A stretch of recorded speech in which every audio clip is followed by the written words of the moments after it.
mutangiye mutubwira Gatsibo mubonye mute muri ibikorwa byanyu byo kwiyamamaza. Gatsibo ni abana beza, ntabwo bivuze ko ari abana ariko ni abantu beza batwakiriye neza.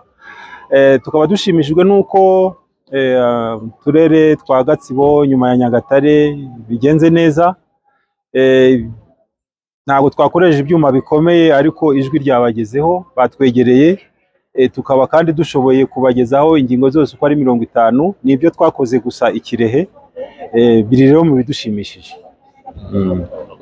Ikindi dushimye amashyi baduhaye, tuvuze ingingo zimwe na zimwe, harimo iy'ubutaka, harimo iyo ubushobozi, guha ubushobozi abana b'abakobwa, gushyigikira abagore mu ngo zabo igihe cy'ubutane bw'abagabo. Ayo mashyi baduhaye natwe biduha imbaraga, tugakomeza kwiyamamaza tubona neza ko tuganira n'abaturage. Biratanga icyizere cy'uko ushobora kuzegukana intsinzi mu matora y'umukuru w'igihugu ukurikije ukuntu hano muri santere ya Nyagahanga mbona hari abantu benshi. Intsinzi ntabwo izaturuka muri Nyagahanga gusa, intsinzi ndayizeye, ariko nkunze kuvuga ko intsinzi ya mbere nifuza nuko bimwe mu byo mba nifuriza abaturage bigerwaho. Intsinzi ya kabiri nuko tugira ubuyobozi kandi koko nabigizemo uruhare, kandi abaturage nabo bagahitamo uko bashaka.